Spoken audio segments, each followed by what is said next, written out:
Hey man, say man, what it do? It's the freestyle king, Lil Flipper, aka Flip Mayweather. Shout out to Mikey T, the movie star. Cut. Lil Flip, man, I really appreciate you joining me today on the channel for this exclusive interview. Hey, no problem, my guy. You know, long overdue. Or should I say clover due?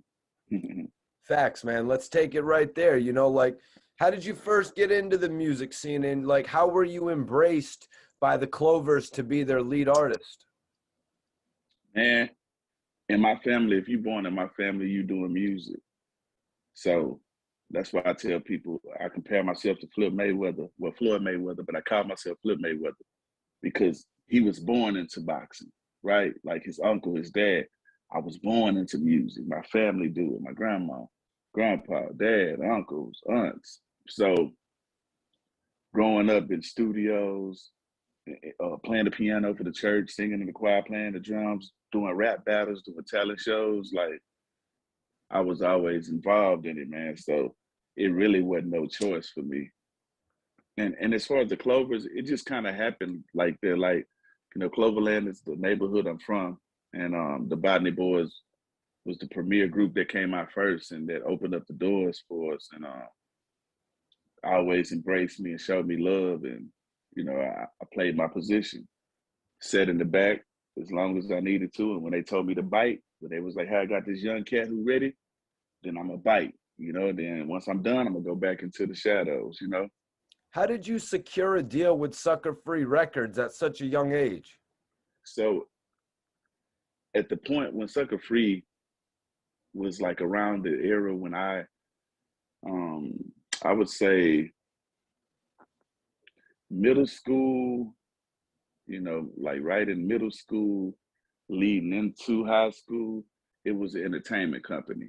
So Hump was throwing shows, concerts, and he was a childhood friend of my dad. So I looked at him like an uncle, you know what I mean? Like family. So I told him, like, hey, let's turn it into a record label. You'll be CEO, I'll be CEO. We split it 50-50. So that's, I always thought from a CEO standpoint. Even before I did a deal with him, I had my own company. I had my own stuff going on as well, you know, Clover G Records. And I had other rap groups I was putting money up for, other rap groups I was in. So I just told him, let's convert it into a record label, and let's put our heads together, our money together, our resources together, and let's do it. That's what's up, man. Can you tell me about developing the Leprechaun character? What was the inspiration behind it? You know, the Lucky Charms chain was epic, man. I remember seeing your chain and thinking, like, this is crazy. Flip actually has the pendant with the Lucky Charms on it and shit. You know what I mean? Yeah, it's actually on my like you know, a lot of people they didn't know I own Exotic Pop. Let me show you.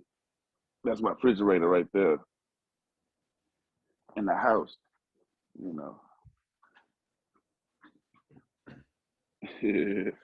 But yeah, that's the first album, man. I put out there, man. The Leprechaun, man. Like I say, man, my neighborhood is Cloverland. I grew up eating Lucky Charms. One of my favorite movies was The Leprechaun, and him going around just, you know, getting at anybody who was playing with his gold. And I just wanted to go with the theme of like creating something that was familiar, and it matched my whole image and where I was from, and it only makes sense. So, you know, I went on here, I said, man, we go do this shit like the Lucky Charms cover. And rest in peace to Black Cat, the guy who helped bring that artwork to life. He passed away, but he did a lot of classic album covers and stuff for people. So I just wanted to keep repping for my hood. Can you tell me about the reception of the Leprechaun album? You know, it would go on to sell 200,000 plus units, man. The crazy part, bro, we actually sold more than that. That's what was like kind of reported to the media, but we sold way more than that. um, but what was the question though? Can you just tell me about the reception of the album? You know what I mean? It would lead on to you releasing some of the greatest albums, you know, Mm-hmm. underground Underground Legend, You Gotta Feel Me, I Need Mine. But this was really the start of it all. It proved that you could move Right. units without a label.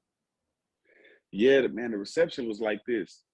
I put out my group album, HSE first, which stands for Hustler, Stacking, Ends. Put that out.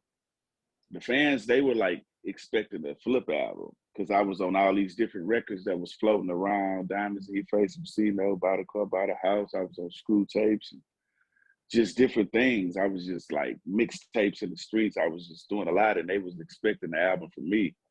So I put out the group album because I wanted to just perfect my album and get it just how I want it. So I'm like, that'll buy me more time to create it and get my feet wet even more and network more.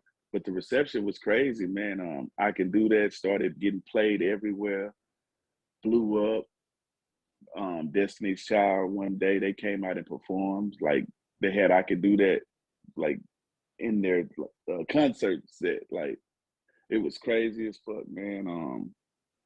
And I just hit all the roads, man, all the roads. See, some people skip some roads and highways. I hit all the roads, all the highways, all the back streets, because a lot of times labels are condition you to skip over small towns that have populations that are less than 1,000 people.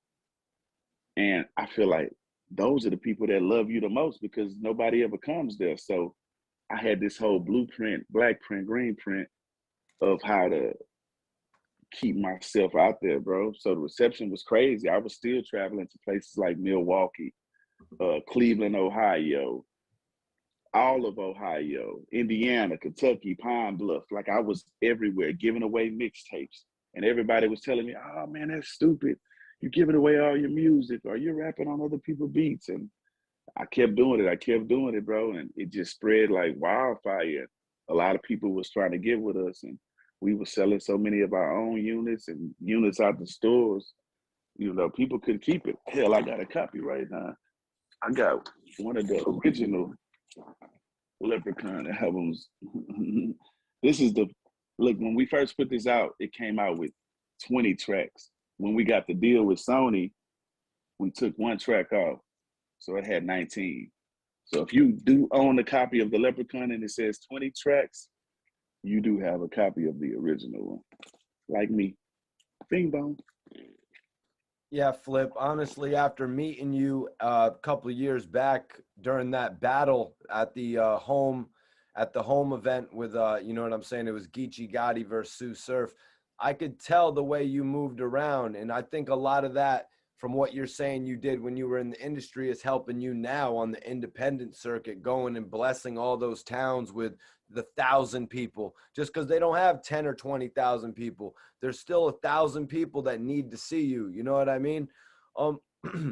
Going from there, Flip, I want to say, man, you know, DJ Screw is legendary, man. He is an originator with everything that he did for the culture.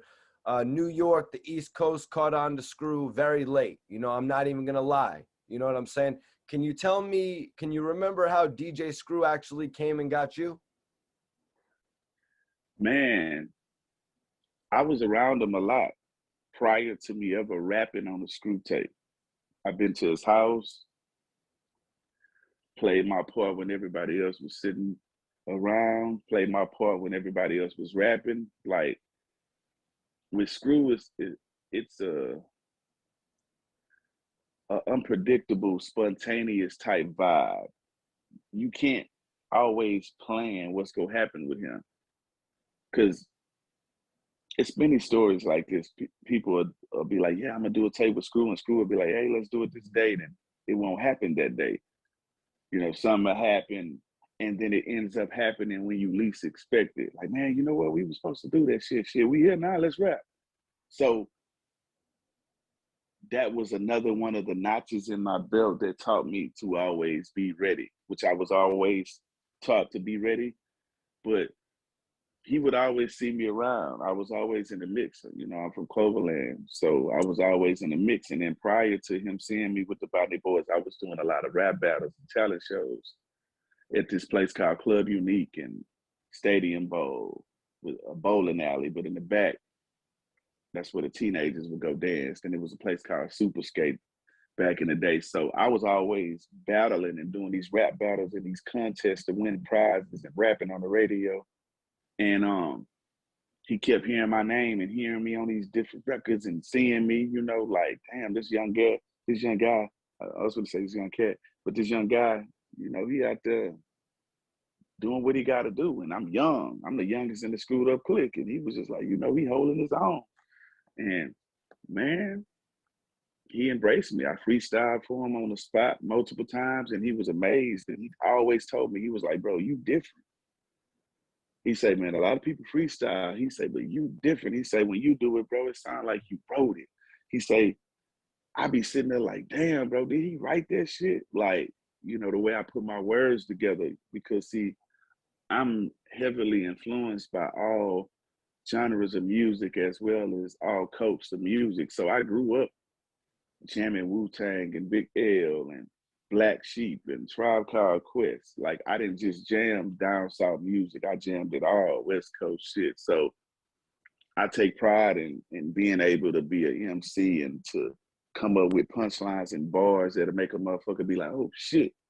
Like, a lot of people from down south, they don't focus on coming up with punchlines or saying some shit that make a motherfucker be like rewinded. I feel like if you rap a verse and you don't have at least one line, the goal is to have multiple lines.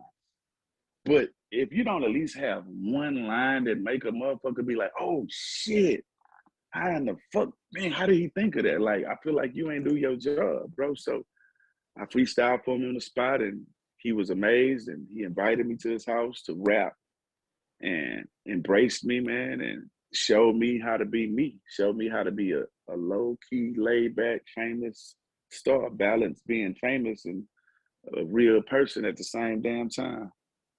Why was it so organic the way that you worked with DJ Screw? You know, what did it do for your career as well, you know, joining up with the Screwed Up Clique? I mean, being on a DJ Screw tape, it's the ultimate cosign, especially if you're from H-Town, you know. It's the ultimate cosign, bro. And it's like you make it on one of them, you in the game.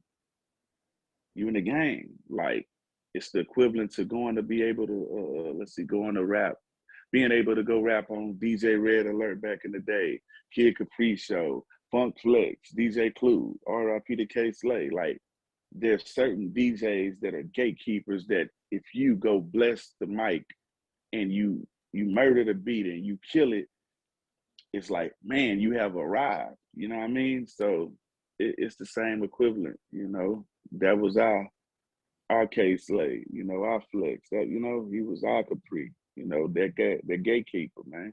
That guy. So can you tell me how you go from there to linking up with Columbia Records? How did signing with Columbia Records go for you? Do you think Columbia did the rights by you? This is what I feel, man. It happened like this. So shout out to Steve Rifkin, man. That's my guy. Steve Rifkin is the one who wanted us. Came out, you know, vibed with us, absorbed the way the streets and the city treat us, and made us a very, very lucrative deal. And it was like, soon as we signed the deal, I don't know if it was months or weeks, but it was like, okay, hey y'all, Steve is not gonna be here anymore. And everybody that's on Loud, because I signed a Loud, they were like, everybody that's gonna be on Loud. Well, I kind of feel like they kept some people, and then some people went, you know, went away as well. So I feel like they picked who they wanted to keep, and they moved us from Loud to Columbia. So at the end of the day, man, everything ain't gonna be perfect in life or in the streets anyway. So I feel like they did what they were supposed to do, was give me a platform to make my music be heard on a bigger level with a bigger bag put behind it. But I'm glad that I was able to make the, what's the word? Organic. I was able to go get an organic fan base, solidify myself, let them see my face and hear multiple classics. That way they would know that way they would know that I'm not a fluke. You know what I mean? So I was just able to just network and get contacts and make bigger relationships. And most of those relationships I still have to this day. So at the end of the day, man, you know, it's on the artist to maximize when you get a deal. Either you go make it work or you go sit back and let them work. And because I'm from the South, you know, we didn't have the luxury, bro, of waking up and like going to Def Jam, walking down the street to, you know, get in my demo. And we couldn't do that. We had to get it on our own. And if it wasn't for people like Jay Prince to build the black print, the blueprint, for me to be able to follow, you know, and then DJ Screw. So I had all the best mentors. If you ask me, it was set up for me. I have, like, bro, I would be a disgrace if I did not achieve the levels. Like, this whole wall is full of plaques. It's like plaques on the other side too, you can't see.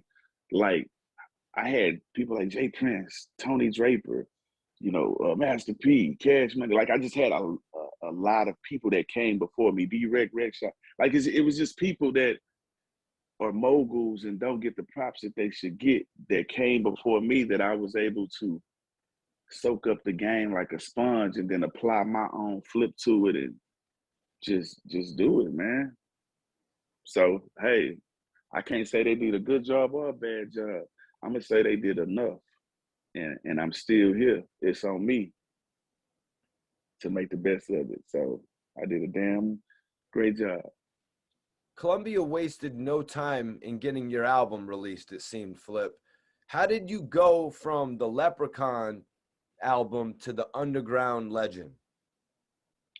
Man, I mean, it was a nice amount of money, man, that motivated me to do what I gotta do. And my main goal with Underground Legend was I didn't want to fall into that group of people that when they get their deal, they gotta go change their sound up or go spend all this money on these big producers just to try to do what they say will, you know, keep you mainstream.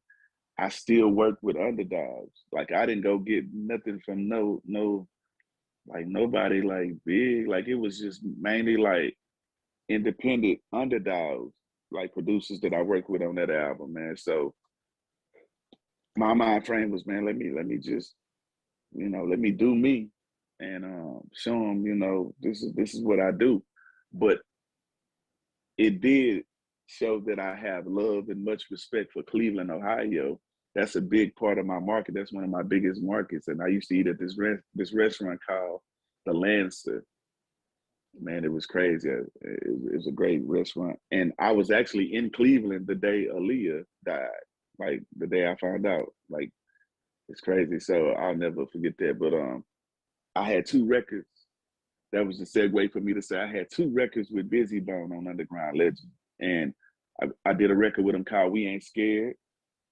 And then we did a record called R.I.P. DJ Screw, where he did the hook and I rapped about my relationship with DJ Screw. And then I had got Juvenile on the I Can Do That remix, him and Skip. So I think those were, and then David Banner was on the record and I had Chameleon there on You See It.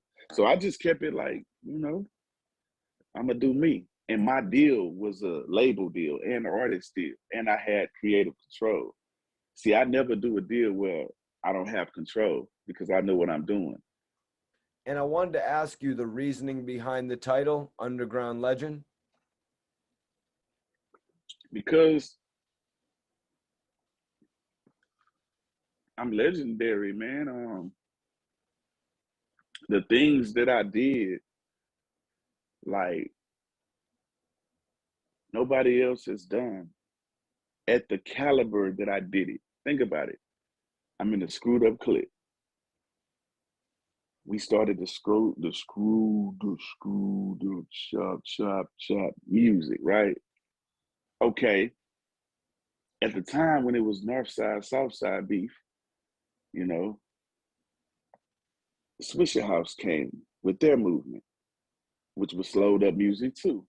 And it was people on the South Side that didn't like that. That created tension. I'm like Neo from the Matrix. I'm the first artist out the Screwed Up Click to go do a freestyle on the Swisher House tape. So I'm on multiple Swisher House tapes, and I'm in the Screwed Up Click, freestyling, representing, shouting out the Screwed Up Click, all that on the Swisher House tape. My biggest freestyle is on a Swisher House tape. It's called We Blow Indo. And my homie Crisco, he used it for his Say No to Scope show every time it come on. So I'm about to put the video out for We Blow Indo very soon. So, you know, underground legend, bro, like I would pull up to this store in Austin called Music Mania. I would have a concert out there. I would pull up to Music Mania, hop out, 200, 300, 400 to 500, 600 CDs, dump them out, pick up some bags, you know, 11, 15, you know, $1,000, you know what I mean? Go to Dallas, same thing. Like I had a whole list of stores that when I pull up, they spending 5K or better. So on top of my show money and then the CDs I sell at the show, then the merch, I was already making money than the feature money. So, bruh, I had so many mixtapes in the streets and I used to just give them away at shows.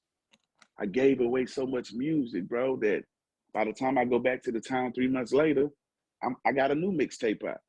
So we giving them away. We giving them away. So I conditioned the fans that they so used to getting stuff for free that I gave it to them.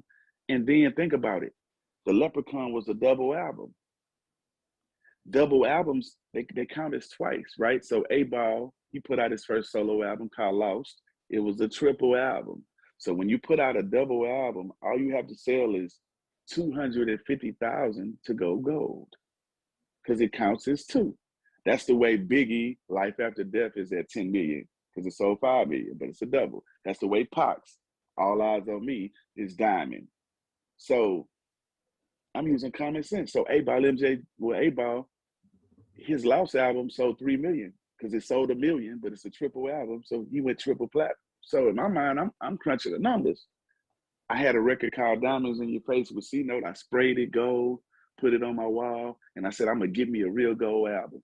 So that was my only focus. I just wanted to get in the game. I'm the Leprechaun. I just wanted to be gold. I just wanted a gold album. And I'm at 25 million plus worldwide, international. Like you add up all the albums, all the mixtapes, all the shit, the collabs. It's really that. And people can't see the shit that I do. I'm a ninja, bro. I'm behind the scenes. So many people have copies of my different mixtapes. I have so many mixtapes out, bro. So yeah, man, I've already solidified myself and did legendary things, bro, to cover as much ground as I can. And by the time a person wake up, I've been in 8 states already and probably gave away 400 CDs at the Wendy's, at the gas station. Hey, what's up? Here, take that. I'm touching everybody, like underground legend. So Flip, you were featured on Like a Pimp in 2003 alongside David Banner. Can you tell me about that single, man? Man, shout out to Banner, man. That's my guy. I just remember working on Underground Legend, and he came to Houston, and he was like, "I got this beat, man, and it's the concept, man, and let's just get on there and make us one of them anthems." And a lot of times when I do my records, I think video when I'm creating. So I'm already painting the picture because I'm thinking visual. And sometimes I create my music thinking performance, thinking crowd participation. So that's why when you hear, what is y'all saying? Because I know I was going to drop the beat on that part for the crowd to say it. When I say lines like choo choo, we drop the music at the concert and we let the crowd say it. On the line where I say bitches ain't shit, we drop the music and the crowd say it. So I'm already thinking on an advanced level because I see music in a different way because I play the piano and the drums and I sing and I rap. So I be thinking from different angles, man. And I just knew that collab, you know, I Mr. Laid Back, he Mr. Crump, and I just knew that tag team duo would be crazy. And he made me a better performer because David Banner, this guy go jump off the stage, throw water, go hang on a basketball goal.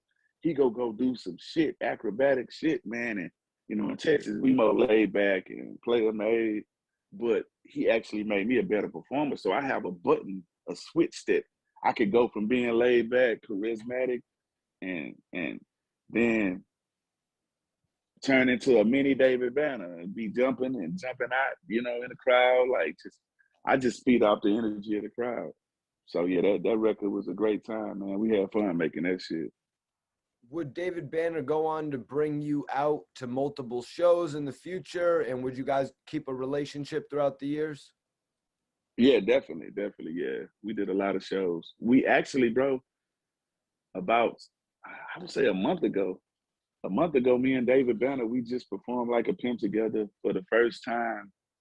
I think he said 12 years, 11 years, something like that. Wow, that's hard to believe. That's such Yeah, that's such an anthem.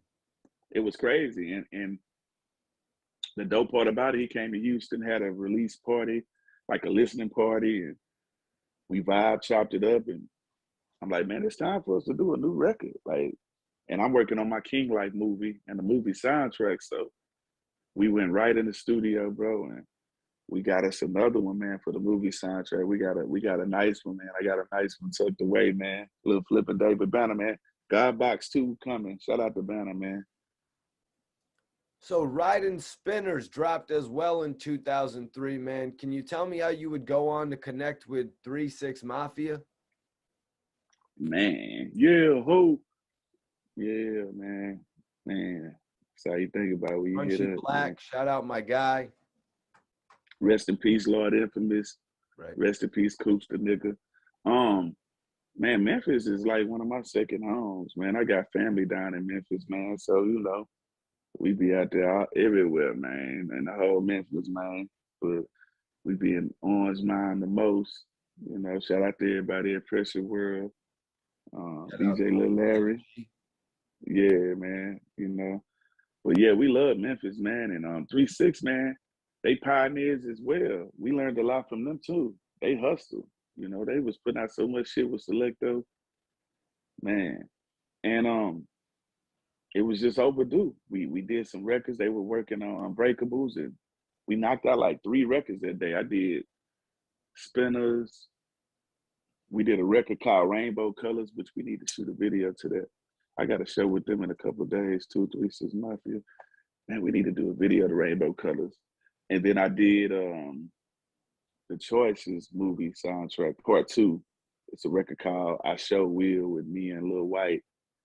And then I got them on some records. Like we did some trade-offs, man. So it was one of them trade-offs. And we was label mates, you know. They was on Columbia too. So, you know, it worked out perfect.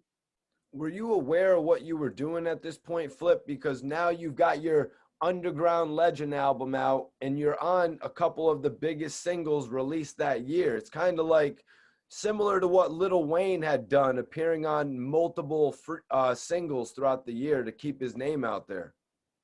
Yeah, I was aware, man.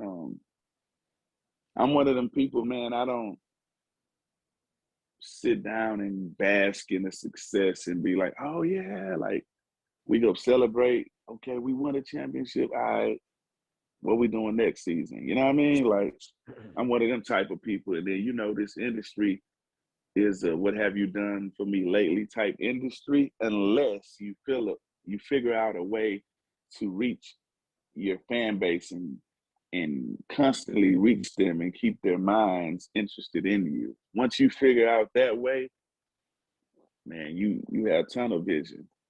3-6 Mafia was on a roll at that point. They would go on to work with Young Buck on Stay Fly. You featured on Young Buck's debut album in 2004, Straight Outta Cashville. Can you tell me about working with Young Buck on the song Welcome to the South? You had said, like 50, I'll back you down. I represent H-Town. You remember that shit? Yeah, the Young Buck plaque is on the wall over there.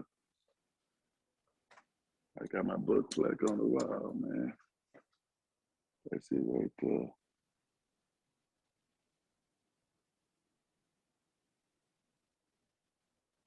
Yeah. Shout out to Buck, man. So how'd you get that call to work on the G Unit project? Man, I, man, I got an interesting relationship with G Unit and 50, man, and the whole camp.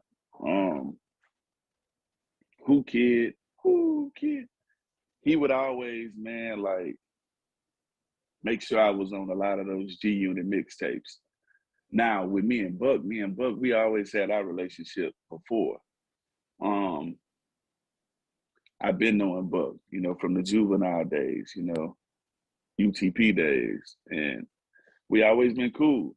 Every camp you got somebody that you hang with, you know, um, like the main stars, we'll hang out, and then sometimes, we'll grass or take a little, what I'm saying, more to one of the other stars that's not as famous, that's in the camp though. And so, like me and Buck, we just always clicked, you know what I mean? We was cool, we always show love to each other, and, you know, Trill recognized Trill, and he was like, I'm working on this album, I need you. I'm like, cool, I got you. It's nothing, we fam. So that's how the relationship is. And I'm glad he was able to go platinum um, and represent for Cashville, man. So I had fun making that record, man. Flip, what was it that made you double back and grab Young Buck for the Game Over remix? You fuck with it? Oh yeah, Young Buck was killing it on that. Was it because he went platinum that year? Man, I looked at it like this. I'm like, what can I do different? Like when it come to remixes. See, I'm one of them people, bro. When everybody go left and right, I go straight. So I'm like, this is what I'm gonna do. I'm gonna do a down south remix. I'm gonna do an East Coast remix. I'm gonna do a West Coast remix. So I did the down south remix with Buck and Bun, and it just made sense. And then I did the East Coast remix with Cassidy and Young Chris from the Young Guns. Absolutely. And then I did the Yes. West Coast remix. West Coast remix, I had The Game and Snoop Dogg on. Perfect. So I had 3 remixes. Yeah, I remember that now that you're saying it, man. You were really very strategic with all your marketing campaigns. It was crazy. Hey, you got to be able to touch all the coasts at one time because everybody has their like goats and people that they want to hear, and so you know the down south remix might not get played that much on the West Coast. You know what I mean? The West Coast remix might not get played that much in the South, right? So I just said, hey, people be like, man, it's chess, not checkers. I say, nah, it's chess, checkers, pool, dodgeball, all that, baseball. Look, it's everything. Yeah. You got to try to figure out how to be great at all of the games. Life is all the games, not just one. So on the remix, you said I'd be with 50 in Queens. Do you have much of a relationship with 50? Yeah. Yeah, me and Fifth, man, we like motivate each other. Like we see each other and, chop it up and, give each other that nod, like, yeah, I see you working. Yeah, I see you in the Cullinan. Like, and then he doing a lot of stuff in my city. I do a lot of stuff with the community as well. And he's doing a lot of stuff with the community in my city. And my high school is Worthing. So like we working hand in hand with the program, his G Unity Foundation. And then, I got my Art Over Drugs movement.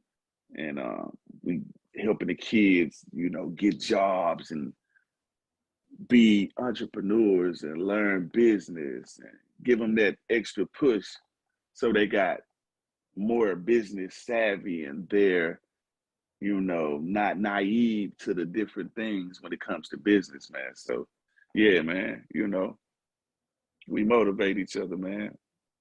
Was it the Columbia? I know you guys were both signed to Columbia, you and 50, or was it more DJ Who Kid? How did you and 50 come together initially? Bruh, it's like this, man. Like when you want to be number one, you go be everywhere you need to be. So I ran into him in many places, man. Like a lot of places, man. Um, but it was after like he left Columbia. You know what I mean? It was after. But we bumped into each other a lot of times, man. And just kept working, man. I was on a lot. I was on about 5 G Unit mixtapes, man. Like I got a dope ass record me and Snoop did. I think Butch Cassidy was on. It was like so long, so long, so long. That shit was so fucking jamming. Snoop was on that motherfucker too. So it's like, we was just locked in, man. So just to go along with the storyline of this, since we're on the Young Buck album, you were featured on the Young Buck album on the song called Welcome to the South. And T.I. had beef with Ludacris that ended with him getting removed from Stomp on Young Buck's debut album. As I said, you were featured. What did you think about T.I. and Luda actually beefing on that track? Well, I took media training, so I gotta plead the flip instead of the fifth, the flip. Because at this point, me and Tip, we cool, you know what I'm saying? Everything cool. So just for the sake of not giving anybody to any, what do you call it, ammo to take a sound bite and say, hey, look what this is, I'ma just plead the flip on that question just because, everything is cool. So if I were to ask, where did the disagreements with T.I. come from? Would you plead the flip as well? Yeah, but I would say 3 words. It was petty. Like the reason was petty, and we talked about it, and we moved on, and we laughed on the phone about it about a year ago. You know what I mean? And we just moved on, man. Like shit, we was young, but it was petty. I totally respect that. My bad if I'm pushing the boundaries with it. Nah, man, bro, you doing your job. It's fine. You ain't pushing nothing. Shit, you asking the questions. If artists ain't took media training and ain't smart enough to know when to shut the fuck up, hey, that's how bullshit happened. They talk too much. I come from I live by the old rules. You know what I mean? If you say you moving past something and it's over, shit, I'm gonna move past it and not get nobody no fuel. But nah, we good, man. We fam. Yeah.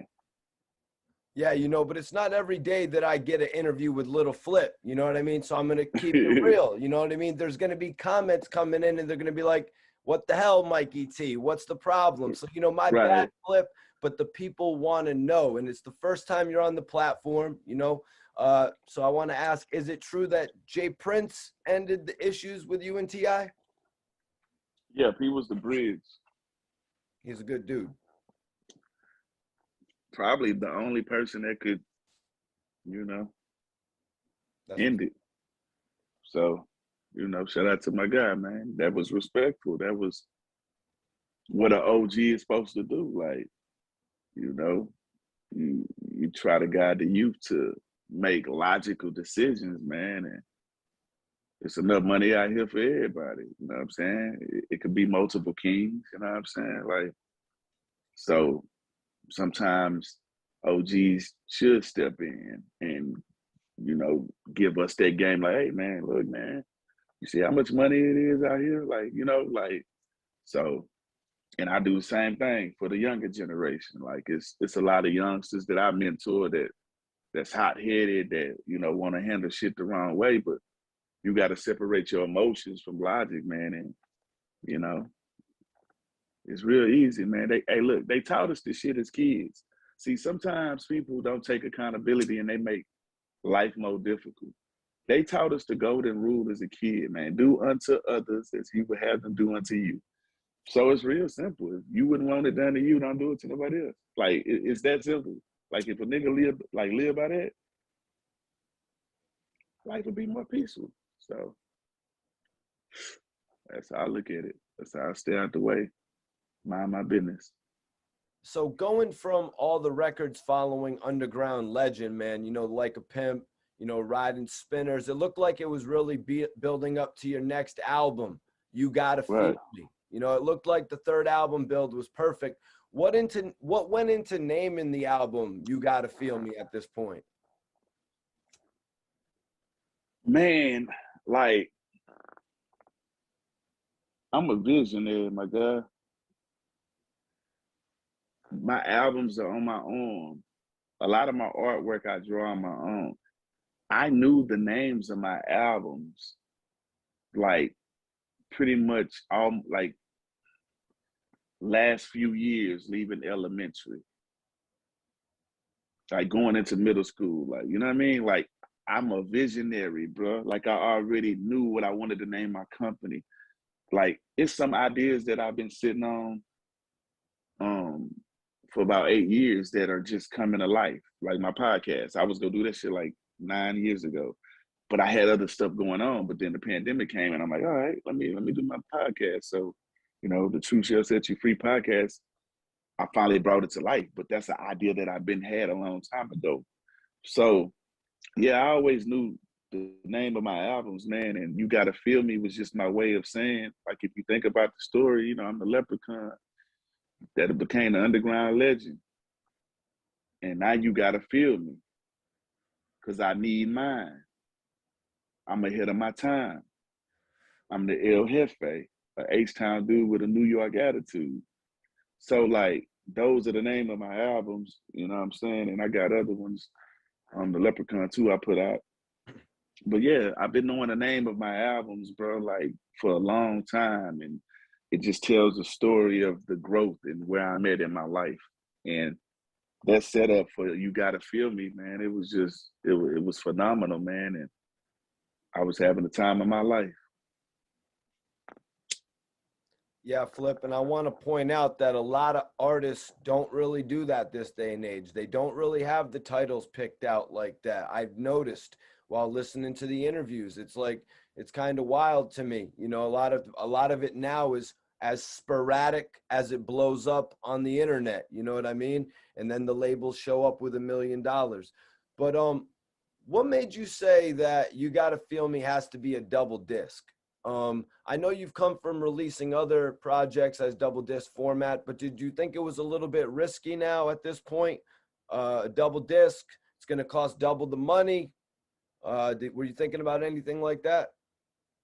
It costs pennies to press up an album. And we from down south, we take no budget and make millions with it. So imagine if you give us a budget, like, it's always gonna be producers that want to look out for us with beats, and it don't cost us much money to make music down south. Like, you know what I'm saying? It's about relationships, bro. Relationships outlast money. But nah, that was my format. The fans, they were conditioned and used to getting double albums from me because everybody was like, "Hey, Flip, why are you giving them too much? That's too much music. That's too much." It made no sense to me. I come from the streets, and like, bro, like, I would always, give little samples out. Like, it's like being in the mall, and they, how those people have those trays with the food with the toothpicks, and they give you one and you try it, and you're like, "Oh shit, where's that at?" And they're like, "Oh yeah, it's right here." Sometimes you got to give people free shit and extra shit to make them come back. You know what I'm saying? You buy 3-5, hey, here, you get 2 blunts from me. 2 swishers. Like, here, you buy 7, you get 2 packs, you get 4. Like, I just think like a hustler, man. So in my mind, and then look, bro, a lot of people that don't want to put out too much music or whatever, sometimes those are people, well, most of the time, those are people that can't replicate making another classic or making another hit record. Like, some people only have a few in them. I've been in music all my life. I'll make another one like this. It don't matter. Any kind of beat, dubstep, house, reggaeton, whatever you fucking put on, bro, I'm a murder it. So, that's just how I think. That's my mind frame.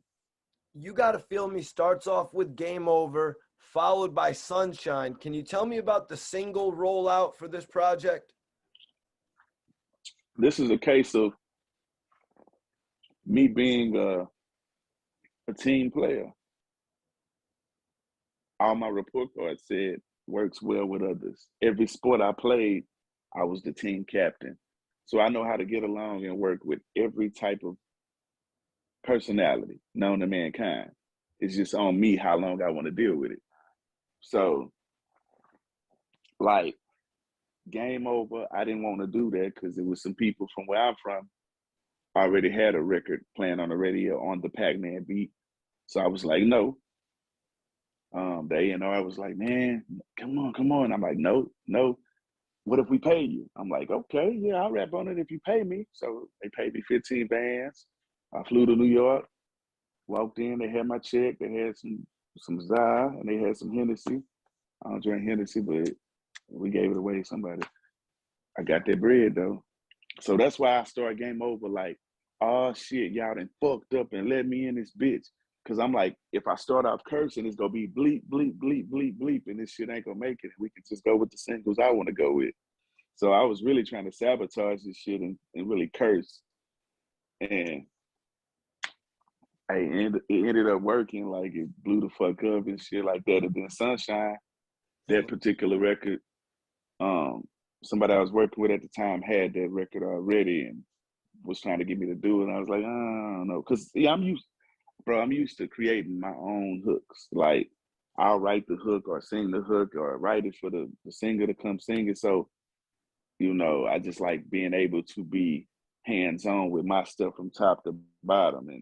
But it was a cool record, but I played that same record for my grandmother. Rest in peace to my grandmother and my mother. I played it for my mother as well. And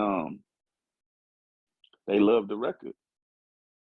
So I said, let me play it around a few more ladies. Just play it, and the reaction was like, they loved the record. So, all right, cool. Let's do it. Because my motto is I don't care who scores the touchdown as long as we win. So I decided to step out of my comfort zone of creating the whole record from top to bottom. I say, let's try something new. You know what I mean? Let's try something new. And so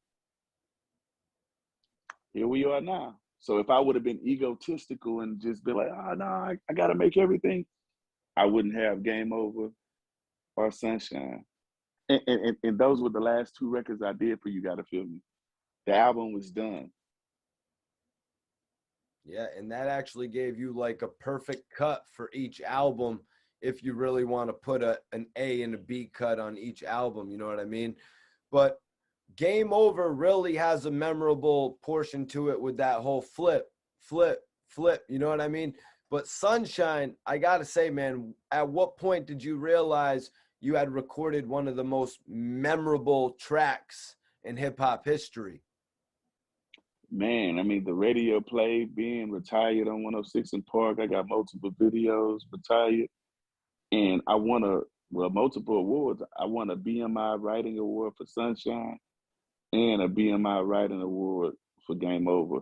So, I mean, just seeing all that motion and movies playing it, like it was amazing. And, just traveling, man. I mean, I never stopped traveling, but I went up on my prices. Yeah, I went up on my prices, man, and I enjoyed myself, man, and I'm still enjoying myself till this day. This album sold 198,000 copies, about 200,000 copies in its first week, and was certified platinum within months. You were one of the first artists actually involved with ringtones as well. Didn't you say Yeah, something like I made $1 million off a ringtone flip? bro, I got the first ringtone plaque, and the crazy part about these SoundScan numbers, like even with that, see, a lot of stores didn't have SoundScan back in them days, so it was a lot of mom and pop stores that actually ordered my album. Facts. So think about this. I actually sold 240,000 more copies than what showed. And then think about this. You have to multiply it times two because it was a double. So let's just say we stay with the 198. That's 400 the first week. You see what I'm saying? But I sold 240,000 more copies than what SoundScan has because see in the South, bro, it's so many mom and pop stores that buy these albums, but they don't have SoundScan, bro. So a lot of stuff wouldn't get counted. Then you know the bootleg motherfuckers that bootleg you. But yeah, the ringtone shit. Look, this is the That's first more ringtone like black. 500,000 first week. Exactly.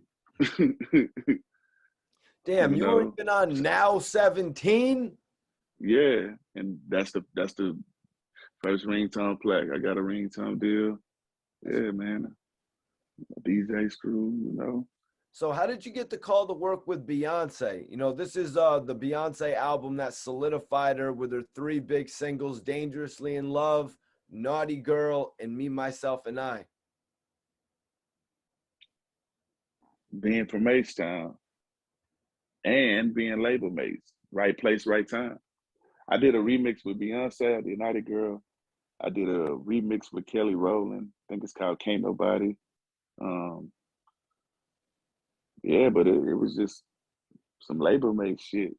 I was everywhere moving and they wanted to collab with the Flipster, man. Can you remember any notable performances of ever doing Naughty Girl live? Did you do it on your own? Did Beyonce ever call you out for it? Nah, we never performed it, but we were like this close to doing a video to it. We were supposed to do a video. At least that's what I was told. You know, I don't know what happened, but I'm still grateful for the opportunity and the checks, the exposure, and more ammo for my arsenal. Because I'm on so many records, bro. Like my show set playlist, it changes depending on where I'm at. Like if I'm on the West Coast, you know, I'm doing Certified Gangsters. You know, I'm on that record. Um, it's records that I do that I don't do, you know, on other coasts. You know, it's stuff that I perform in Texas or down south that I don't perform. You know, like we blow endo and certain freestyles, man. But being on that Beyonce record was great. That was something I never forget it. If Lil Flip is doing a versus, is he performing Naughty Girl? Of course. Hell yeah. Hell yeah. Of course. You can't have a record with Beyonce and don't perform it. Yeah. So another record I want to ask you about. Can you tell me about working with Game, Jim Jones, Cameron on Certified Gangsters Remix 2004? Is that an official Man. track? Yeah. Now that's official, man. That's official. I was supposed to be at the video. Well, I was trying to be at the video, but I had already got booked. Like I found out about it like at the last minute and like I was supposed to, man, be there. Meaning like I wanted to be there, but I could not fucking get out of this fucking date. And it was a lot of fucking bread on the line. Cause that's back when I was doing like three shows, man. And I was trying to get out a day, like 2 and 3 a day. And I was trying to get out of it, man, but I wasn't able to get out of it. So I couldn't risk the bag, man, but I wanted to be in the video, man. I was fuck, dog, man. But yeah, Jim, my God, oh man. Yeah, I could tell at the recent embrace. I seen y'all connect. I think it was at Drink Champs. Y'all had connected, right? Right. And I seen y'all Mm-hmm. embrace, and I was like, damn. You could tell how much love like Jim Jones and Lil Flip had for each other. I said that, and that video was crazy. You know, they did the whole little intro scene. You know what I'm saying? Where Jim and Game were actually in the spot buying the Alizé and shit. Yeah. They was buying a scissor. They Yep. had their own liquor. Yep. Because I had Lucky Nights, the same company who put out my Lucky Nights liquor, put out they liquor. So we were label mates with the liquor. But yeah, Dipset is, man, that's family, man. Like, man, that's family, bro. That's like one of the main squads. Like besides G Unit, it was Dipset that we would be running through the streets with, man. Everywhere with Cam, you know, when I'm in town, they looking out, Duke the God, Heat Makers. Like, I fuck with the whole Dip Santana. Like, that's our fam. We would go to clubs, nigga. We would be, man, super deep, man. Like, me and Cam, we got like 5 records, man. Me and Cam got a brotherhood, man. So yeah, anytime I see Jim, man, that's my guy. They had a club in Houston. Jim Work used to with the be heat out here with makers. me. Yeah. And I got some shit from the Heat Makers on my movie soundtrack as well. Salute to Arsonist, man. He's a dope ass dude. Yeah. Arsonist, he the truth, man. That guy's out of here. We doing it. I'm gonna go and let you know. We doing an NFT album. Me and Arsonist, man, and he producing the whole thing. That's lit. Yeah. Yo, so how did this work? Did Jim call you to get on Certified Gangsters before the game was on it, or did you already know the game was going to be on it? Man, I don't remember if he told me. Like, I don't remember like if he told me Game was on it already or whatever. I just know he was like, "Hey, I need you on this record," and it was like nothing. Like when you got a camaraderie with people like Jim, man, you know, anytime they call me for anything, man, it's a no brainer. Like I don't even have to think on it, man, because we show each other love, man. They held me down. You know what I'm saying? When I was out there, made sure we were safe and always looked out, made sure we ain't have to deal with no weirdos for nothing. And man, we did the same for them. And we do the same till this day. You know what I'm saying? So then Flip, the call comes in. The call comes in. All right, now we got to do the video. Game is on his way out. I assume they shot it in Harlem. Nah, I think they shot the video. See, he hit me like I was like in LA already. I forgot what video I was shooting. I was shooting something. I kind of feel like I feel like I just had shot Game Over and he hit me, but I had already, it was like a short notice though. It was like 2 or 3 days prior to it. And I was trying to figure out if I could move some shit around and without having to fuck off too much money on a fucking private jet. You know what I'm saying? So it was just like, well, we came back and crunched the numbers. It was just we was gonna have to send about 30 bands back to the promoter. It just, I wasn't able to cancel it and make it make sense. But At this point, did you know the game was on the record? Did you know Game was a part of G Unit at this point in time? when it was time to do the video, Yeah. man, I'm trying to remember. Did Fuck I that shout hear it? out on Beg for Mercy. You ain't a crip like Yeah, you. yeah. Well, at this point, yeah, I knew game. I knew when Game was on G Unit. Yeah, of course. I was just trying to think if I had knew who was on the record before I did it when I did the video. But I kind of feel like I heard the record on some mixtapes and shit, so I already knew Game was on the record.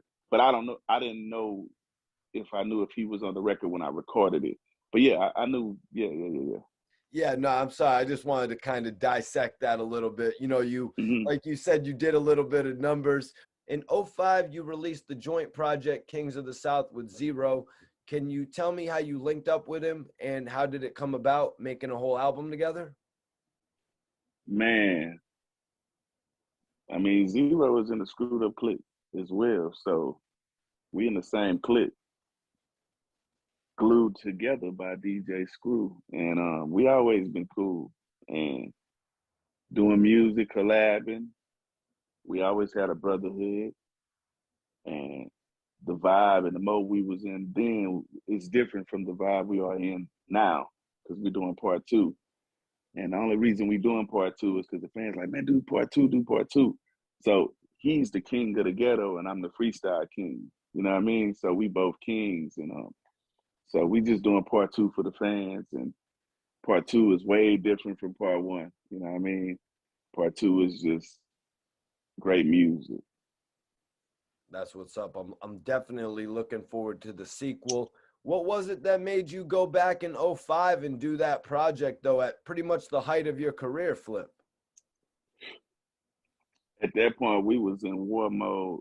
There was a lot going on, and that's why I say part two is the total opposite from that. You know what I'm saying? We was in a whole different mind state on part one, but I part two is just straight great music, no controversy, just flip and roll and going in, like really going in. Some great work.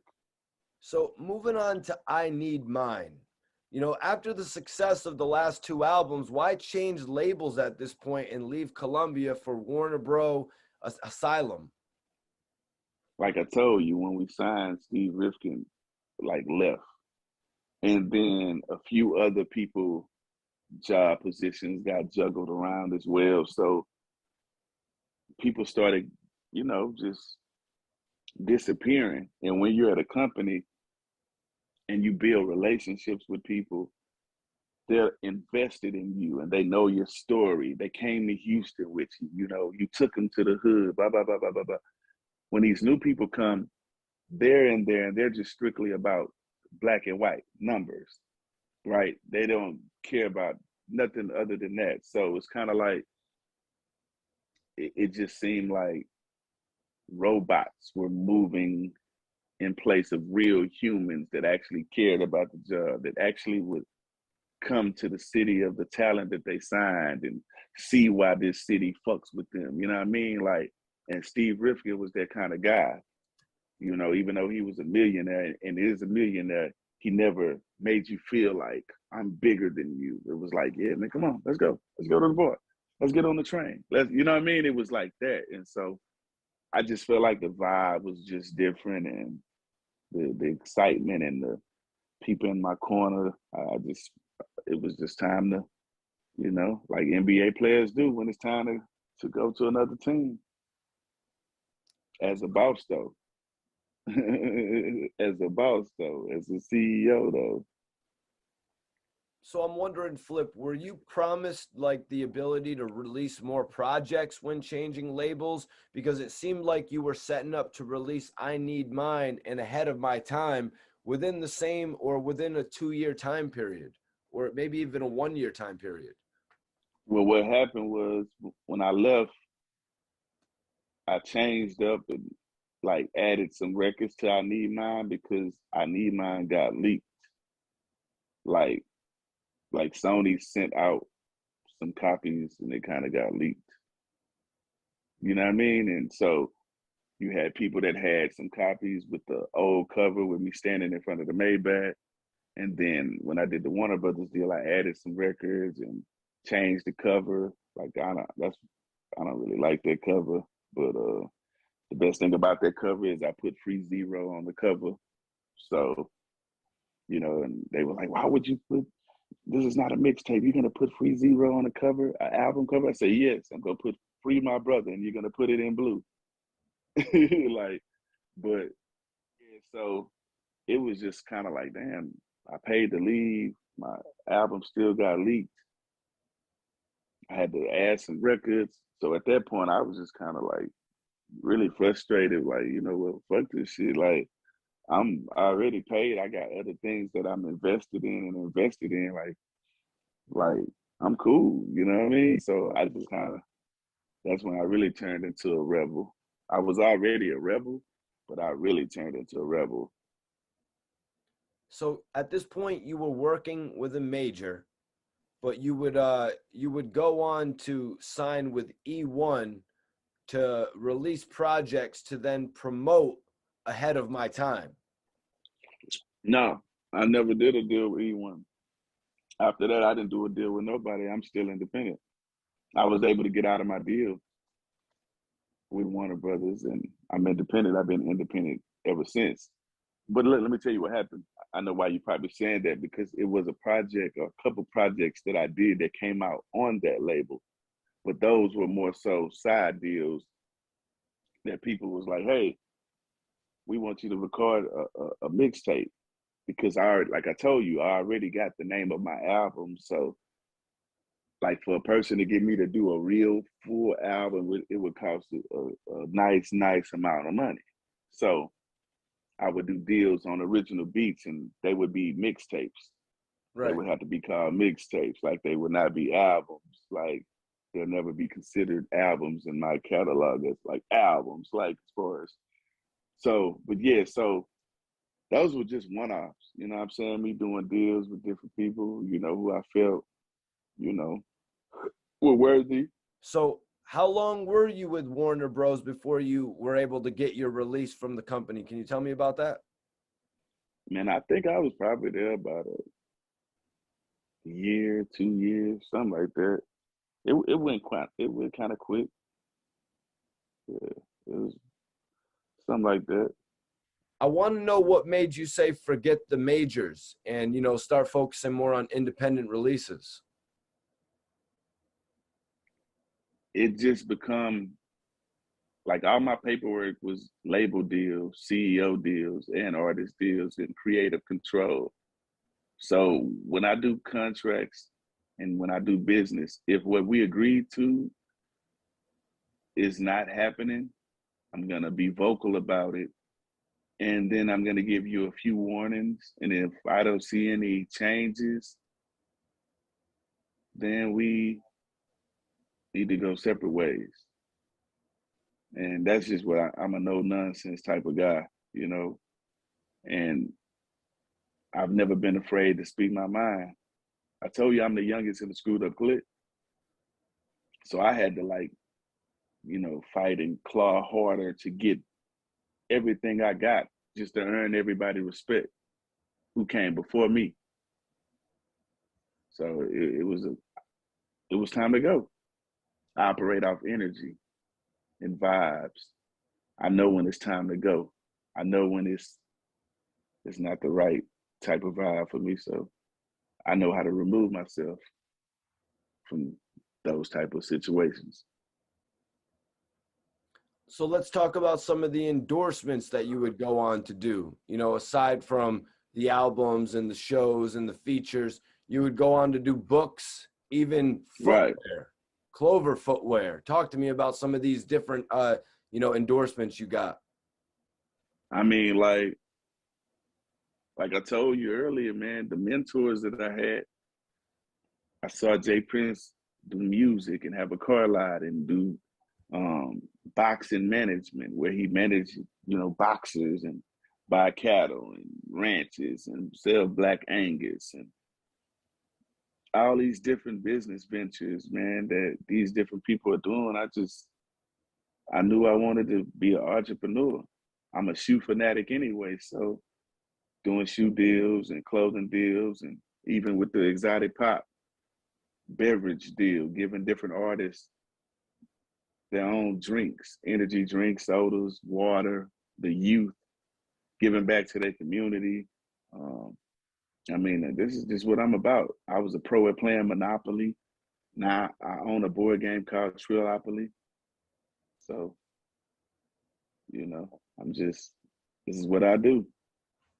That's lit, man. And since you brought up, Pimp C, man, since you brought up the Pimp C image, let's talk about, Pimp C. Let's talk about Bun B, who you featured heavily, and been on tracks with heavily, in your career.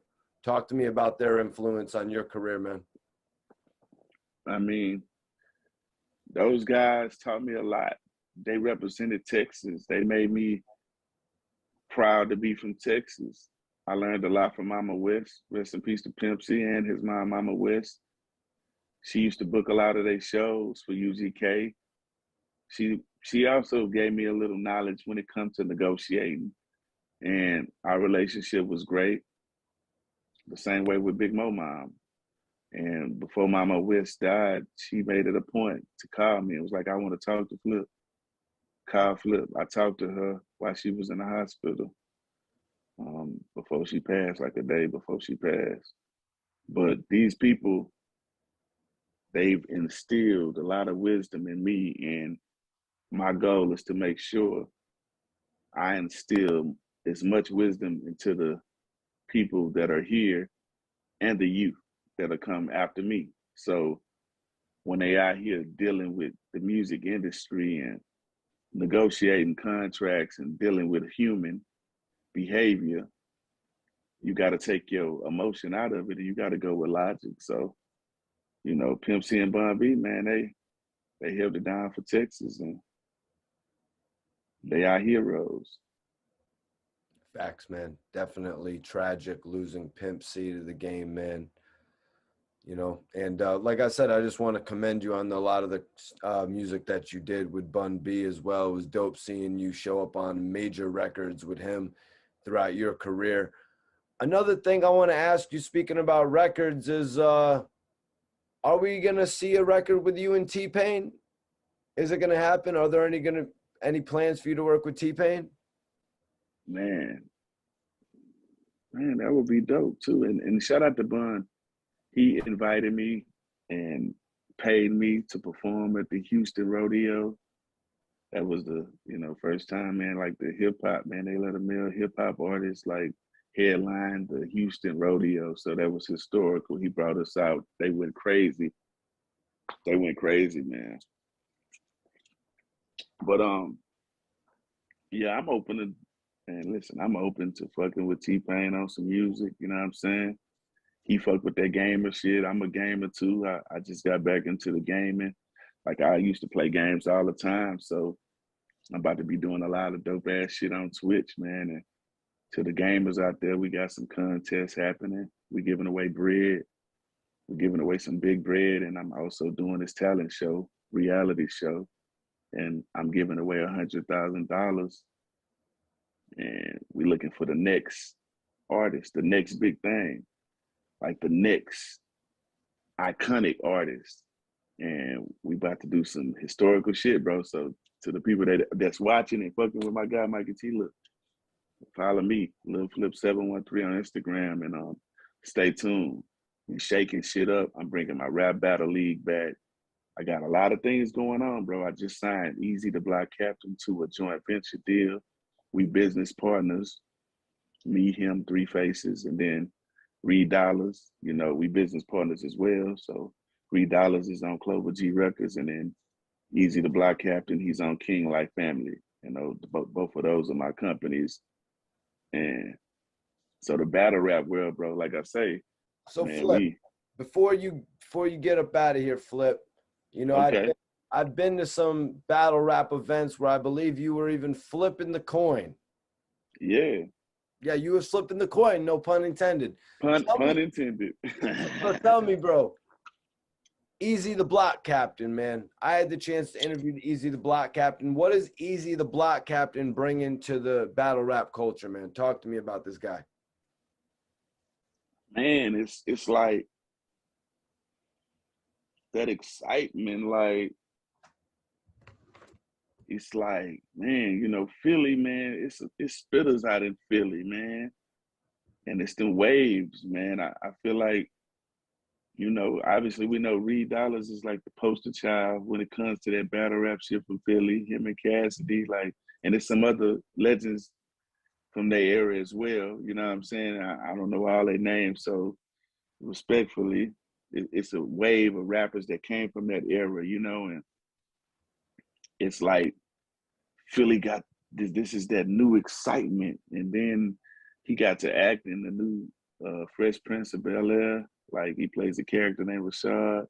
Yep. So he's from Philly and then gets to act in the new, and it's just that hype, man. He's just something fresh, man, and the talk is different.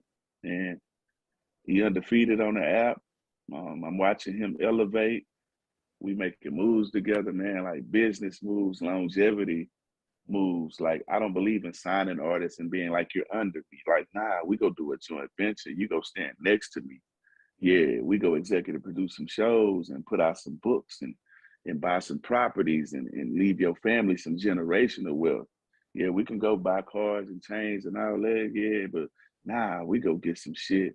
Let's go be here. Let's go keep bringing them residuals in. That way, if you don't step on another fucking battle rap stage, man, you got income coming from 5 to 6 different things, and you can live off that shit and take care of your kids and smile. Did you do a situation with Soulja Boy and Exotic Pop, or is that a different drink that he's drinking on? Yeah, no. Yeah, Exotic Pop, man, we got a lot of different ambassadors, and Soulja Boy is one of our business partners and main ambassadors. And yeah, he got a couple drinks with us, man. He always promoting. He just celebrated his birthday too. Hey, happy birthday, Soulja. Yeah. All right, that's what's up. I need to get a drink over here, man. I need to get. I be drinking all this this Red Bull every night. I be drinking all this champagne. I need to drink something that's a little bit more soothing for my insides. You know what I'm saying? I got you, bro. Like, text me the address. I will send you a care package, man, so we can put some of that exotic pop. I know it's changing colors because it got white on it. But That's why we need to get the people that watch me drinking that exotic pop too. You know, however you send it to people. I mean, I know that's a whole different process when you're sending a drink and shit like that, but I definitely would like to get involved with it, Flip. oh, no worries. No worries. The people that do want it, all they got to do is go to exoticpopdistribution.com. But we in probably like 25 to 30 states now, man. Like, if somebody like in your city got that shit at some store, all I got to do is see where it's at. But I can ship you, I'm going to ship you a care package that way you got it. And, They want to drink that movie star juice, man. They want to drink that movie star pop, man. You know what I'm saying? well, shit, we just got to come up with a flavor. Off the air, we'll come up with a flavor. Flip. And we'll go in with that shit. Hey, I call it shots, man. I appreciate you, Flip, man. I really appreciate Thank you sitting with me on the podcast today, man. Exclusive interview, man. Hey, thank you, bro. This the room where I stream on Twitch, and it's the same room where I be watching you, like when I be watching your interviews, man. So I'm proud. I'm proud of you, bro. I'm proud of you, man. You always try to find a way to tell the most respectable truth. You know what I'm saying? You know how some people tell the truth and they just reckless and just like respectable truth. Hey, you try to be as respectable as possible, dog, when you telling your opinion. And I respect that, man. So keep doing that shit, man. I'm proud of you, man. If you got any other drops like your Twitch, you said, if you want to drop the podcast, anything else you want to drop, the floor is yours, man. If you have any other, you know. Yeah, the Twitch is the Freestyle King. And my Twitch gonna be back doing some crazy stuff. We doing a lot of stuff, man. Shout out to King Lee, shout out to Brett, shout out to Shooter. We got some video game tournaments coming. The Rap Battle League is coming back. King Life movie coming, the soundtrack coming. Jay Bird album coming. Young Steph. Reed Dollars album coming. Easy, the Black Captain Himothy is already out right now. I'm on there. Cassidy on there. He got a crazy record with Freeway. The whole Philly is on that Himothy. But yeah, man, like I say, I appreciate the support. Flip Mayweather, my mixtape is out. And I got a new tape coming, The Art of Freestyle 3. So I'm actually about to get back in the studio and finish mixing that, bro. But other than that, I'm happy. I'm blessed, man. Rest in peace to George Floyd. Thank you, Flip. I appreciate you joining me tonight, bro.